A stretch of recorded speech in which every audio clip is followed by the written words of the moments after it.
भाई वाह। मान गए कि कोई इम्तियाज़ जलील भी महाराष्ट्र में मौजूद हैं। सोशल मीडिया पर लगातार, और प्रिंट मीडिया हो या फिर इलेक्ट्रॉनिक मीडिया हो, हर जगह अपनी एक अलग पहचान बनाने वाले इम्तियाज़ जलील को वाकई जनता सलाम करने पर मजबूर हो गई है। और वो ये लगातार कह रही है कि भाई वाह, नेता हो तो इम्तियाज़ जलील जैसा, नेता हो तो सैयद मोइन जैसा।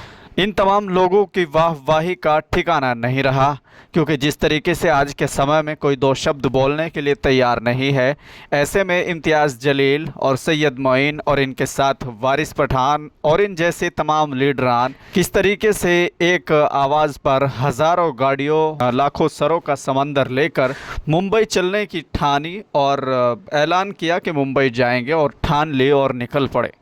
इस बीच बहुत सी चुनौती आती है। अब सोचिए कि कैसे मैनेज कर पाते हैं इतने लोगों की भीड़ को, और कैसे मैनेज कर पाते हैं इतनी ज़्यादा गाड़ियों में आदमियों को लाना। कई बार होता क्या है कि बीजेपी की तरफ से या फिर कांग्रेस की तरफ से पैसे देकर के भीड़ जुटाई जाती है, लेकिन इम्तियाज़ जलील ने एक आवाज़ दी और तमाम लोग एक हो गए। इन्होंने नारे तकबीर, अल्लाह अकबर के नारे लगाते हुए और किस तरीके से हर कदम को बाकायदा तौर पर फूंक फूंक कर रखना, जिसको कहते हैं, कुछ इस तरीके से ही रखा है।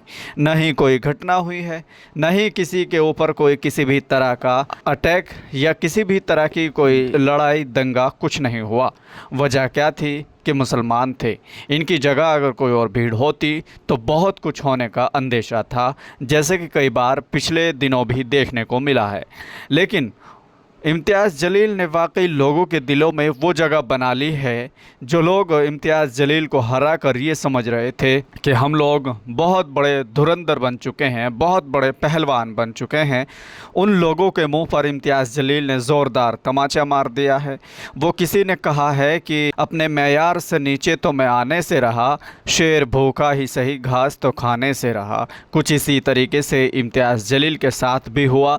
जैसे लोगों ने कहा कि अपने यार से नीचे तो वो आने से रहे, सांसद भले ही ना हो, लेकिन वो सबकी नज़रों से नीचे तो गिरने से रहे। किसी ने कुछ इस तरीके से ही कहा।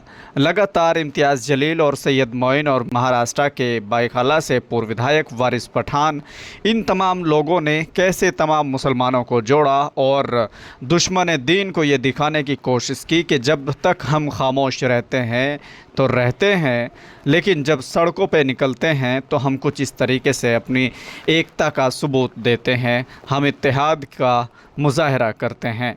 अभी आपने देखा कि किस तरीके से पूरी रात तक हमने देखा कि सोशल मीडिया हो या फिर इलेक्ट्रॉनिक मीडिया हो या डिजिटल मीडिया हो, चारों तरफ सिर्फ़ एक ही नाम, इम्तियाज़ जलील, इम्तियाज़ जलील, इम्तियाज़ जलील। वाकई इस वीडियो से इम्तियाज़ जलील ने जो लोग मुखालिफ थे उनका भी दिल जीतने का काम किया है। आपको लगता होगा कि बहुत आसान है कि चार लोगों को इकट्ठा करना, लेकिन वही जाने जिसने इस काम को अंजाम दिया है।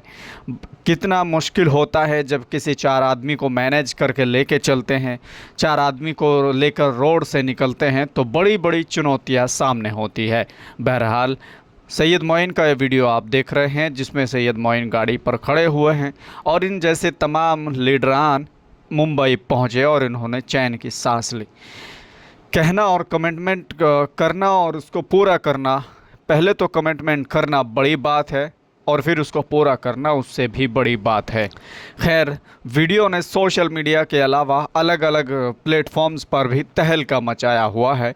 कई लोग तारीफ़ करने पर मजबूर हो गए हैं और वाकई ये साबित कर दिया है कि नबी की शान में आइंदा कोई गुस्ताखी करेगा तो बहुत सोच समझ कर करेगा। अगर सरकार उस पर एक्शन नहीं लेती है तो फिर इस तरीके से अपना एहतजाज दर्ज कराएंगे, जिस तरीके से इम्तियाज़ जलील ने कराया और वो मुंबई पहुँचे, जो उन्होंने कहा था वो करके दिखाया।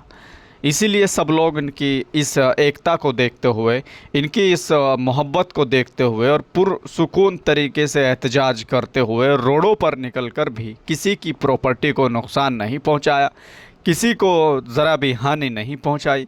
मगर अफसोस कि जहां दूसरे धर्म के लोग या फिर वो कट्टरपंथी लोग जो सड़कों से निकलते हैं जुलूस के नाम पर और मुसलमानों को निशाना बनाते हैं, ये ऐसे लोगों के लिए एक सीख है कि अगर चाहे तो बहुत शांति हो सकती है, शर्त यह है कि थोड़ा उनका माइंडसेट होना चाहिए।